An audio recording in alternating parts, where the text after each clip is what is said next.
सो दोस्तों अगला जो प्रश्न है वो देखते हैं। प्रश्न में क्या लिखा गया है कि त्रिभुज ABC में AB बराबर 6√3 सेंटीमीटर, AC बराबर 12 सेंटीमीटर, BC बराबर 6 सेंटीमीटर, तो कोण B का मान क्या होगा।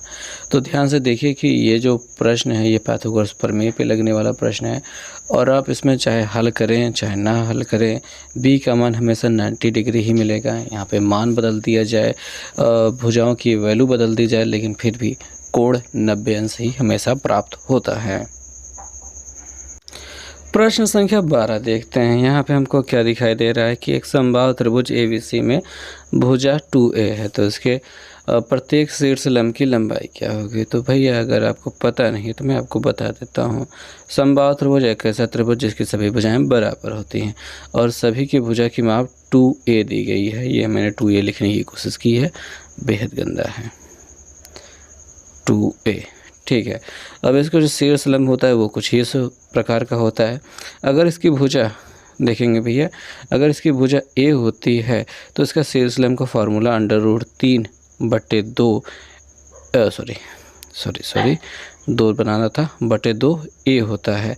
लेकिन अगर भुजा ही 2A कर दी जाए तो यहाँ पे भी 2 आ जाएगा और 2 से 2 कट जाएगा, यानी कि √3A आप कह सकते हैं कि भुजा की लंबाई होगी, ठीक है, शीर्ष लंब की लंबाई होगी। तो आप कह सकते हैं कि कौन सा विकल्प आपका सही जा रहा है। ये जो दिखाई दे रहा है A√3, ये पहला वाला विकल्प आपका सही जवाब हो जाएगा। नेक्स्ट क्वेश्चन पे हम चलते हैं। यहाँ पे देख रहे हैं प्रश्न में लिखा गया है कि यदि साइन A बराबर cos A हो तो A का मान क्या होगा। तो आपको पता होना चाहिए कि 45 अंश के मान पर साइन की वैल्यू और कॉस की वैल्यू बराबर होती है, जो कि होती है 1/√2। तो इस वजह से आपका ये 45 अंश सही जवाब होगा। 14 नंबर क्वेश्चन देखेंगे। यहाँ पे आपको दिया गया है यदि A बराबर 30 अंश है तो 1 + tan² A और पॉन 1 + cot² A की वैल्यू क्या होगी। तो यहाँ पे 30 अंश रखने की वैल्यू मतलब बात आ जाती है। आपको पता होना चाहिए कि tan 30 का मान 1/√3 होता है और cot का मान cot का मान √3 अकेले होता है, ठीक है।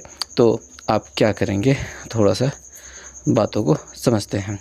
तो 1 लिखेंगे प्लस लिखेंगे। अब यहाँ पे tan का मान 1/√3 रखना है, लेकिन स्क्वायर लगा है इस वजह से 1/3 डायरेक्ट रख देते हैं, बटे 1 + cot का मान √3 होता है, स्क्वायर लगा है चूँकि 30 अंश ना, इसी वजह से तो यहाँ पे डायरेक्ट 3 रख देते हैं, ठीक है। तो ऐड करने की कोशिश करते हैं। 3 × 1 = 3 + 1, ठीक है, 3 × 1 = 3 + 1 बराबर 4/3 हो जाएगा। नीचे तो आपको सीधे सीधे 4 मिल जाएगा जोड़ने पर। अब यहाँ पे बटे के निशान को आप अच्छे से समझ पाएँ, इस वजह से /1 और लगा रहे हैं, क्योंकि ये 3 × 1 = 4 होता है, 4/1 लगाना मतलब अच्छी बात होगी ताकि आप समझ पाएँ। अब देखिए ये 4/3 है, उलट के गुणा करेंगे 1/4, 4 4 कट जाएगा, 1/3 मिल जाएगा। डी वाला विकल्प आपका सही जवाब है। ओके, तो आई होप समझ में आ गया होगा कि इसे कैसे सॉल्व करना है। बहुत इजी क्वेश्चन है, बहुत आसान तरीके से लग सकता है, कोई दिक्कत की बात नहीं है। आपको टेबल पूरी याद होनी ही चाहिए और नहीं याद है तो फिर समस्याएं तो हैं ही। वैसे मुझे उम्मीद है कि आपको याद होगा।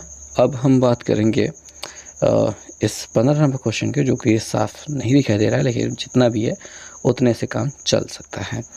तो प्रश्न में क्या दिखाई दे रहा है वो हम देखेंगे। इसमें कहा जा रहा है कि यदि एक गोले की त्रिज्या को दोगुना कर दिया जाए, यानी आप कह सकते हैं त्रिज्या पहले जितना थी उसको दोगुना कर दिया जाए, तो इसके पृष्ठीय क्षेत्रफल में होने वाली प्रतिशत वृद्धि क्या होगी। प्रतिशत वृद्धि के बारे में हमको यहाँ पे पूछा जा रहा है। तो इस प्रश्न को हम देखते हैं कि कैसे किस प्रकार से किया जा सकता है।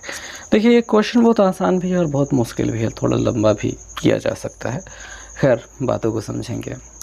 देखिए आपके पास पहली स्थिति में त्रिज्या r थी, दूसरी स्थिति में त्रिज्या उसकी दोगुनी हो गई, 2r हो गई। पृष्ठीय क्षेत्रफल गोला है, पहले था 4/3 पाई ये तो आयतन का सूत्र लिख दिया, 4πr² पहले था। अभी क्या है, 4π रहेगा, r की जगह पे 2r रखा जाएगा, उसका स्क्वायर हो जाएगा।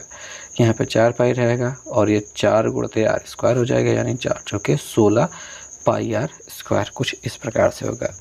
यहाँ पे देख सकते हैं कि कितनी वृद्धि हो रही है। तो 4 से 16 हो रहा है, कितना बढ़ रहा है, 12 की वृद्धि हो रहा है, 12 पाई आर स्क्वायर की वृद्धि हो रही है। नीचे क्या रखेंगे, जो पहले वाली थी 4 पाई आर स्क्वायर और गुणा कर देंगे हम 100 से। ठीक है, ये कट जाएगा, 4 तिहाई 12, 3 और 100 का गुणा 300%। ठीक है, ये वाला अपना सही जवाब हो जाएगा। अगला जो प्रश्न है 16 नंबर प्रश्न काफ़ी आसान है। कहा गया है कि 2 आपके पास वृत्त हैं, 2 वृत्तों के व्यासों का अनुपात 4:9 है। इन वृत्तों के परिधियों का अनुपात क्या होगा, ये आपसे पूछा जा रहा है। तो थोड़ा डिटेल में गहराई में समझते हैं। देखिए, जो त्रिज्या होती है, जो व्यास होता है, ठीक है, हिंदी में लिख लिया जाए, जो त्रिज्या होती है, ठीक, और जो व्यास होता है, व्यास मैं लिखने की कोशिश कर रहा हूँ पर हाथ से ये लिखते नहीं बनेगा ऐसे ही, और जो परिधि होती है, ये तीनों चीज़ सेंटीमीटर में नापे जाते हैं। ठीक है, तीनों चीज़ें सेंटीमीटर में नापी जा रही हैं, तीनों के मात्रक समान हैं। ये मात्रक समान होने की वजह से जो भी इनके व्यास में अंतर होगा, अनुपात होगा, वही उनकी परिधि में और वही उनकी त्रिज्या में होगा। ये एकदम तय बात होती है। अगर इसके क्षेत्रफल की बात की जाती है तो वो सेंटीमीटर स्क्वायर होता है। तो ये स्क्वायर देखते हुए इसका वर्ग करना होता है क्षेत्रफल के लिए, और आयतन का अनुपात निकालना है तो घन करना होता है। लेकिन अभी आपको वहाँ तक नहीं जाना है, बस ये याद रखना है कि अगर व्यास का अनुपात जो दिया गया है, व्यास का अनुपात आपको दिया गया है कुछ ना, तो परिधि का अनुपात भी सेम टू सेम वही होगा, यानी बी वाला विकल्प आप सही कह सकते हैं। ठीक है, ये आपका सही जवाब हो जाएगा। तो नेक्स्ट क्वेश्चन देखते हैं, जहाँ पे आपको सारणी में माध्य क्या होगा ये बताना होगा। तो ये माध्य निकालने के लिए तो लंबी प्रोसेस करनी होती है, तो उसको चलिए करके देखते हैं। तो आइए देखते हैं कि निम्न सारणी का माध्य क्या होगा। ये सारणी दी गई है, बारंबारता दी गई है। तो आपको पहले तो इसमें x की वैल्यू फाइंड आउट करनी होती है। x बारंबारता f तो है ही, तो इन दोनों को जोड़ के आधा करना होता है। 2 और 0 को जोड़ा 2, आधा किया तो 1, तो यहाँ पे 1 हो जाएगा। और 2 और 4 के बीच में बना हुआ है, जोड़ के आधा करेंगे। 2 4 4 2 6, 6 का आधा 3, 6 4 10 का आधा 5, 8 6 14 का आधा 7, और ये 18 का आधा 9। अब ये हो जाने के बाद हमें क्या निकालना होता है, हमें निकालना होता है fx। 3 1 के 3, 3 1 के 3, 5 5 25, 7 चौके 28 और 9 7 63। फिर इनको जोड़ लीजिए, 3 3 6 और 6 5 11, 11 8 19, 3 22 का 2 हाथ से लगे 2, 2 और 6 8, 8 2 10, 2 12, इतना मिल जाएगा। बारंबारता को जोड़ लेते हैं, तो 3 1 4, 5 9, 9 4 13, 13 7 20, इतना हो जाएगा।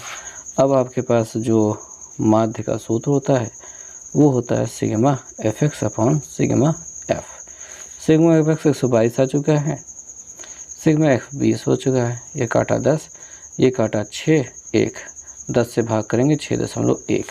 ये जो आखिरी वाला विकल्प दिखाई दे रहा है ये सही जवाब हो जाएगा। अगला जो सवाल दिखाई दे रहा है वो जो भैया है वो अपना एक फेमस सूत्र से संबंधित है। तो बंटन की देखो, बारंबारता बंटन के माध्य दिया है, बहुलक दिया है, उसका माध्यक पूछ रहा है। और ध्यान से देखो और समझो, ये जो 20 वाला क्वेश्चन दे रहा है वही सेम टू सेम क्वेश्चन में का सूत्र पूछ रहा है। तो भैया देखो, बहुलक बराबर 3 गुणित माध्यक माइनस 2 गुणित माध्य, ये जो बी वाला विकल्प दिखाई दे रहा है ई वाला सही जवाब होता, मतलब यही सही जवाब होता है। अब यही वाला सूत्र उस सवाल में लगेगा। ठीक है, तो ये हो गया। अच्छा, 19 नंबर सवाल ऐसे चलते चलते देख लो, कुछ है नहीं 19 नंबर सवाल में। कह रहे हैं कि देखो, ये बारंबार वर्ग अंतराल बारंबारता दी गई हैं, तो बारंबारता बंटन में बहुलक वर्ग पूछ रहे हैं। बहुलक जो है सबसे ज़्यादा बार आता है 23 बार, उसके सामने वाली गिनती होती है बहुलक वर्ग, यानी 20 से 30। ये बी वाला विकल्प अपना सही हो जाएगा। ठीक है, तो ये सारे क्वेश्चन देख लिए। अब ये जो प्रश्न है ये उसी सूत्र पे लगने वाला है, तो इसको देखो अब कैसे हल किया जाएगा। क्वेश्चन है कि बारंबारता का माध्य और बहुलक दिखाई दे रहा है, माध्यक पूछ रहे हैं। सूत्र तो बता चुके हैं कि बहुलक बराबर होता है 3 गुणित माध्यक माइनस 2 गुणित माध्य, यही होता है। बहुलक की जगह पे 28 रख दो और 3 गुणित माध्यक अपना नहीं पता है, उसका x लिख दो। कौन बार बार माध्यक लिखता रहेगा, ठीक है। 2 गुणित माध्य जो 29.1 है लिख दिया है। ये 28 पड़ा रहने दो, बराबर 3x कर लो और 2 से गुणा करा, 2 1 के 2, 2 चौके 8, 2 दूनी 4, एक का इधर भेज दो जाके जुड़ जाए। तो 3x बराबर क्या दिखाई देगा, 28 प्लस 48.2 और 3x बराबर लिखना चाहेंगे। देखो दशमलव के बाद वाली गिनती तो ऐसे रहेगी, जोड़ते वक्त 8 8 16 हो जाएगा, हासिल लगे 1, 4 2 6 1 7 हो जाएगा, ठीक है। और जौन लड़कियन को नहीं आता है का जोड़ ना सीख लें कि 28 में अगर 48.2 जोड़ेगा है तो कुछ इस प्रकार से लिख के जोड़ना होता है। ई 2 होएगा, 8 8 16 होएगा और 6 1 7, 4 2 6 1 7 हो जाएगा। अभी 3 से भाग कर दो, 3 से भाग हो रहा है, 3 1 के 3 और बचेगा 2 ना, 3 1 कम 3 नहीं, 3 दूनी 6 हो जाएगा यार। कहाँ नहीं, यहाँ से 3 1 का 3 करना है, 3 दूनी 6 और 3 5 15, 0.3 चौके 12। तो x की वैल्यू हो जा रही है 25.4। ये दिखाई दे रहा है विकल्प, सही जवाब हो गया।